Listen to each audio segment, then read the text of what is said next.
Assalamualaikum warahmatullahi wabarakatuh. Salam sejahtera untuk kita semua. Adik-adik, hari ini pertemuan ini kita akan membahas tentang hama pasca panen. Berikut ini adalah berbagai macam hama pasca panen. Adik-adik, hama pasca panen itu bisa meliputi serangga, kemudian rodensia atau tikus, kemudian akarina atau bangsa-bangsa tungau. Faktor pendukung populasi hama itu ada beberapa. Pertama adalah genetis atau bawaan, ya. Biasanya faktor genetis ini merupakan faktor yang merupakan sudah ada di dalam gen hewan atau binatang tersebut yang jadi hama. Itu. Nah, contohnya ini adalah hewan itu sudah memiliki kemampuan dengan strategi R. Strategi R itu dia mampu menghasilkan keturunan yang cukup banyak dalam jangka waktu yang relatif singkat. Itu adalah strategi R. Kemudian masa hidupnya atau siklus hidupnya juga pendek, ya. Jadi seumpama 1 bulan atau sampai 2 bulan itu bisa mencapai 3 generasi, ya. Terus setiap 1 bulannya itu dia memiliki 1 generasi, bulan kedua sudah ke generasi kedua dan ketiga sudah mencapai generasi ketiga. Nah, ini merupakan salah satu ciri-ciri strategi R. Ini yang biasa dilakukan oleh serangga. Nah, selanjutnya ada beberapa lagi faktor yang lain, yaitu faktor ekologi. Nah, ini hubungannya dengan makanannya, iklim, kemudian musuh alami dan daya upaya manusia. Nah, makanan, ya, bila ada tersedia makanan yang cukup limpah, ya, contohnya di tempat penyimpanan, ya, setelah setelah komoditas tertentu dipanen, kemudian dia akan disimpan di suatu gudang atau tempat penyimpanan. Nah, ini berarti adalah banyak makanan yang berlimpah di sana. Nah, maka dari itu populasi hama, ya, ada hama atau sekumpulan hama datang ke sana. Nah, di sana dia bisa berekspansi dan mulai melakukan perkembangbiakan atau reproduksi. Nah, hal ini juga merupakan faktor penting populasi hama dengan makanannya yang tersedia cukup banyak di suatu tempat, ya, contohnya adalah gudang. Kemudian iklim, ya, iklim ternyata gudang itu ternyata cocok untuk hama tersebut bereproduksi, makan dan lain sebagainya, ya. Suhunya cukup nyaman untuk mereka. Lah, ini populasi hama juga akan meningkat, gitu. Kemudian musuh alami, tidak ada musuh alami di sana, ya, tidak ada parasitoid, tidak ada predator. Ini kesempatan para hama, ya, para hama itu untuk berekspansi, ya, gitu. Contohnya tikus, ya, tikus di situ tidak ada kucing, ya, ataupun yang lainnya. Nah, tadi iklimnya sudah cocok, makanannya cocok, ya sudah, mereka berkembang biak pesat sekali di daerah tersebut atau mungkin daerah penyimpanan atau gudang pasca panen. Nah, gitu. Kemudian yang terakhir ini ada daya upaya manusia. Lah, daya upaya manusia bila dilakukan tidak optimal, ini juga bisa mendukung populasi hama, ya. Tapi apabila daya upaya manusia itu dilakukan secara intensif, itu pula akan menurunkan populasi hama pasca panen, mungkin pada gudang atau mungkin pada tempat penyimpanan lainnya. Nah, begitu adik-adik. Nah, ini hama gudang dari kelas insekta, ya, kita bahas dulu dari kelas insekta serta faktor pendukungnya. Ini sudah sering saya bahas, ya, serangga, ya, atau insekta merupakan makhluk paling sukses di dunia, ya, karena ukurannya yang kecil, ya, tubuhnya kecil, Kemudian reproduksinya cukup tinggi ya, cepat ya, dalam waktu yang singkat sudah mencapai beberapa generasi ya. Nah, hal ini bisa mempercepat proses evolusi ya. Bila dibanding dengan manusia, evolusi serangga jauh lebih cepat ya. Kemudian mempunyai exoskeleton ya. Jadi dia punya rangka luar ya, ini bisa melindungi tubuhnya ya. Kemudian yang lebih penting adalah terbang. Nah, kemampuan terbang ini hubungannya dengan ekspansi daerah-daerah baru ya. Baik itu pada saat dibudidaya dan bahkan pada saat setelah budidaya atau pasca panen ya, penyimpanan bahkan setelah pengolahan. Nah, ini dia bisa berpindah tempat secara dinamis ya. Kemudian metamorfosa ya, metamorfosa ini peranannya akan cukup berbeda. Contohnya untuk beberapa serangga yang bermetamorfosanya secara sempurna atau holometabula, metamorfosa ini berperan penting. Jadi ketika mereka yang holometabula atau metamorfosa sempurna, serangga ini pada masa larva itu dia sebagai penggerek ya, biji-bijian di gudang-gudang atau di tempat penyimpanan. Tapi nanti pada saat dewasa dia akan berekspansi ke daerah lainnya. Nah, ini metamorfosa itu seperti itu ya. Gitu. Nah, ini beberapa hal yang merupakan pengingat bagi Anda tentang metamorfosa serangga. Nanti mohon dibaca. Kita skip dulu untuk penjelasannya. Oke. Sebagian serangga hama gudang itu adalah merupakan golongan holometabula atau metamorfosanya sempurna ya. Ya, bahkan hampir semuanya itu adalah mereka yang golongannya holometabula ya. Nggak tahu kenapa, tapi memang di hama-hama penyimpanan itu adalah mutlak serangga yang bermetamorfosa sempurna. Ya, yang merusak adalah pada masa larva atau nimfa ya. Kalau di sini holometabula konteksnya berarti larva. Kita sebut larva. Nah, ordo yang paling banyak adalah Lepidoptera, bangsa kupu-kupu dan Coleoptera. Namun yang secara jumlah Coleoptera lebih tinggi daripada Lepidoptera. Nah, mereka adalah merupakan penggerek ya. Kalau itu biji berarti penggerek biji ya. Hampir semuanya adalah penggerek ya. Kenapa penggerek? Nah, ini adalah strategi mereka ya. Kalau penggerek itu dia tidak terlihat ya. Awalnya tidak terlihat. Pada masa-masa ekspansi awal itu tidak akan terlihat oleh manusia karena dia berada jauh di dalam biji. Bahkan biji yang kecil sekalipun seperti kacang hijau ya. Tuh. Nanti kalau pada masa medium sudah mulai kelihatan ada yang jalan-jalan di kacang hijau tersebut ya, hewan-hewan kecil gitu. Nah, pada masa akhir kacang hijaunya sudah menjadi tepung. Nah, itu sudah sangat kelihatan ada uletnya, kemudian ada dewasanya. Nah, selanjutnya ya, adik-adik harus paham ya tentang bagaimana siklus hidup mereka ya. Ini saya berikan contoh ya. Jadi kalau itu serangga holometabula ya, mutlak serangga holometabula berarti dia punya fase telur, kemudian masa larva, pupa, kemudian imago. Nah, pada masa larva itu nanti ada masa-masa yang atau tingkatan yang disebut dengan instar. Nah, instar ini adalah tingkatan berdasarkan ganti kulit pada masa larva atau masa muda serangga. Nah, itu jangan lupa ya, instar. Tingkatan berdasarkan ganti kulit pada masa mudanya atau masa larvanya. Pada serangga gitu. Kemudian masa pupa, pose ya, dia berada jauh ya.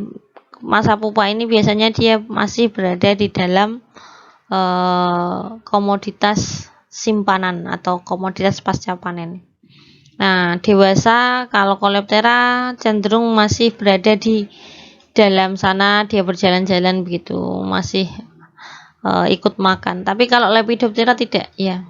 Kalau Lepidoptera itu dewasanya akan segera terbang begitu. Hanya kembali ketika ada aktivitas kawin atau mating ya, kawin ya, kemudian meletakkan telur kembali, kemudian pergi kembali. Ya, kalau Lepidoptera itu uniknya itu yang ditinggal cuma masa muda-mudanya saja ya. Jadi mungkin telur, larva dan pupanya saja. Gitu. Nah, ini tentang makanan hama ya, kecocokan makanan hama. Kandungan unsur ya, jagung manis dan jagung lokal. Daya simpannya itu lebih baik yang jagung lokal karena kadar gulanya itu lebih rendah dibandingkan jagung manis hibrida. Nah, adik-adik, ini kalau secara harfiah kita tahu yang dipilih adalah jagung manis ya, karena rasanya lebih enak ya. Dari segi kenampakan sudah terlihat jelas itu. Kemudian kadar air, kelembaban tinggi ya itu disukai oleh hama ya, kelembaban yang tinggi. Kemudian dia sejuk begitu ya, sejuk sedang itu sangat disukai oleh hama. Kemudian permukaan material ya, ini permukaan material ini akan merupakan suatu kecocokan makanan hama ya. Jadi kalau Sitopilus itu tidak akan cocok makan gabah, tapi Sitopilus sangat suka beras itu. Nah, tapi nanti ada Rhizoperta dominica itu akan sangat menyukai gabah tapi tidak menyukai beras. Nah, itu yang dinamakan kecocokan ketika dihadapkan pada permukaan materialnya ya. Ada hama yang suka tepung, ada yang suka beras, ada yang suka sudah menjadi gabah. Begitu pula juga gandum ya. Ada yang sudah suka gandum yang masih berupa gabah gandum gitu ya. Jadi gandum yang belum disisil itu ada yang suka. Tapi juga ada yang tidak suka. Nah, itu maksudnya seperti itu. Kecocokan hama makanan pada permukaan materialnya. Kemudian pada bentuk materialnya ya. Tepung lebih cepat kena hama ya, tapi hama-hama tertentu ya. Contohnya yaitu hama-hama pada jenis Tenebrionidae. Ya, Tenebrionidae ini adalah kalau kita sering mendengar itu jenis-jenis semut Jepang ya. Kalau zaman 3 tahun yang lalu itu ada sedang booming ya, atau sedang hit-hitnya budidaya semut Jepang untuk penyembuhan penyakit asma. Lah itu dia sangat suka sekali dengan material-material, bentuk material yang berupa tepung.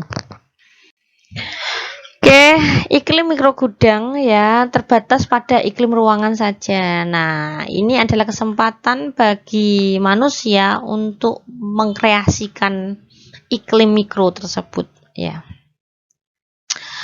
Iklim mikro ruangan itu seperti apa ya? Jadi meliputi temperatur ya atau suhunya ya, kemudian kelembaban ya, kadar air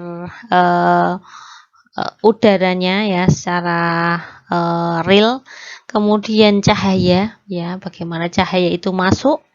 Yang terakhir adalah aerasi, pertukaran gas ya, oksigen dan CO2 dan sebaliknya. Begitu ya. Oke, kita lihat temperatur temperatur serangga hama gudang ini. Rata-rata serangga hama gudang memiliki daya dukung temperatur pada keadaan 25-30 derajat Celcius ya. Perlakuan yang tepat dengan suhu rendah atau sekalian suhu tinggi ya. Jadi kalau kita mau membuat hama tersebut tidak betah ya di bawah 25. Kalau kita mau membuat hama itu tidak betah dengan suhu yang tinggi, dibuat dibuat iklim mikronya itu di atas 30 derajat Celcius ya. Itu alasan kenapa ya kalau di suhu dingin itu biasanya digunakan seperti pendingin kalau di mall atau supermarket itu ya, kadang menjual sesuatu ya berupa biji-bijian itu ya. Itu kadang-kadang atau buah-buahan itu ditempatkan pada penyimpanan dengan suhu yang cukup dingin sejuk di bawah 25 derajat Celcius ya. Gitu. Nah, kalau suhunya tinggi bagaimana? Nah, kita lihat kalau gudang-gudang beras, gudang-gudang jagung pipil atau mungkin biji-bijian yang lainnya, gudang itu dirancang dengan atap-atap dari asbes atau galvalum ya. Kemudian dengan atap yang cukup tinggi ya. Atapnya dibuat tinggi begitu untuk membuat suasana hangat atau bahkan panas ya. Karena kalau kita tahu di dalam suhu gudang beras atau mungkin biji-bijian itu, kalau jenengan pernah masuk ke KUD atau ke gudang apa itu ya, itu rasanya itu cukup hangat panas ya. Itu lebih dari 30 derajat Celcius ya. Jadi kayak kita mau masuk ke ruangan sauna gitu ya. Karena itu dirancang untuk bagaimana supaya hama gudang itu tidak betah di dalam gudang tersebut. Gitu. Kemudian ada yang bisa dilakukan dengan fumigasi pada suhu tinggi. Ya, hama akan lebih peka, kematian hama akan lebih tinggi. Dan bahkan hama tidak akan mau masuk ke dalam tempat penyimpanan yang sudah difumigasi pada suhu tinggi ya, yaitu beberapa SOP di perusahaan ya. Fumigasi dilakukan pada siang hari ya. Hal itu dilakukan untuk mempreser hama yang akan datang atau yang sudah ada di situ. Kemudian kelembaban ya. Kelembaban itu bisa udara, berarti udara itu berada di seluruh ruangan tempat penyimpanan ya, semuanya ya.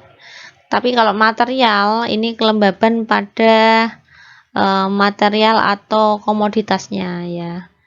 Ya, jadi kalau ini contohnya ya tadi ya, di dalam gudang tersebut kelembabannya berapa.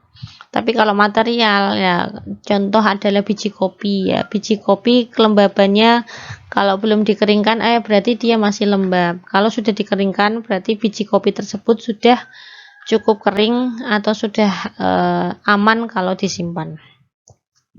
Kemudian kelembaban udara dan temperatur ini saling berkaitan. Kelembaban udara yang tinggi ini relatif diikuti dengan tingginya temperatur. Ini dapat mempersingkat siklus hidup hama ya. Kalau udaranya dilembabkan, ditinggikan, kemudian temperaturnya tapi diikuti dengan temperatur yang cukup ditinggikan juga, maka mampu mempersingkat siklus hidup. Kemudian untuk biji serealia non benih, kadar airnya itu disarankan pada 8-10% ya. Kalau digunakan untuk benih, kisarannya akan berbeda. Kemudian cahaya ya, serangga gudang aktif pada malam hari ya adik-adik. Kemudian mereka akan kawin, makan, dan meletakkan telur juga pada malam hari ya. Ini ada contoh kasus gudang tembakau itu biasanya memasang perangkap cahaya merah ya untuk merangkap kumbang tembakau ya, sebagai keputusan untuk fumigasi. Nah, bila ada kumbang tembakau yang terperangkap pada perangkap cahaya merah, berarti jadi ada beberapa kriteria. Kalau sudah mencapai batas trapping ya, seumpama 3 atau 4 sudah terperangkap, maka dari itu diputuskan untuk melakukan fumigasi untuk menyeterilkan ruangan dari kumbang tembakau yang akan menyerang.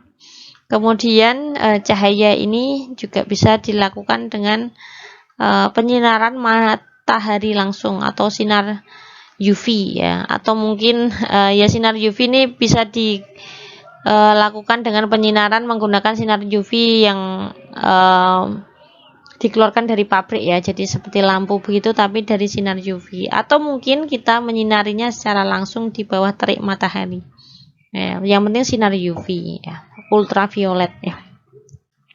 Penjemuran ya, penjemuran di bawah sinar UV ya, baik itu langsung atau menggunakan penyinaran lampu UV, itu secara signifikan mampu menekan populasi hama. Memang cukup efektif selama ini dilakukan oleh beberapa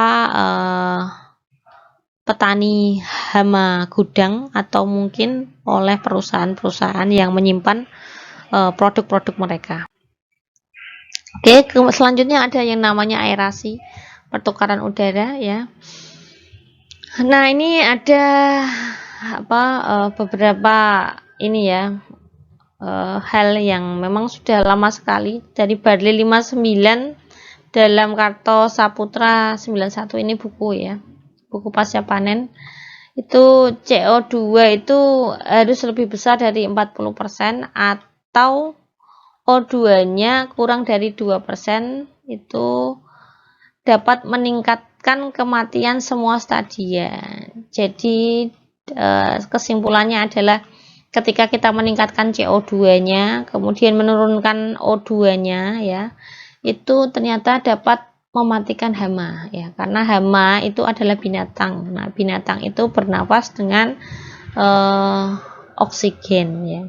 Kalau kadar oksigennya itu kurang dari 2%, hama-hama tersebut akan mati.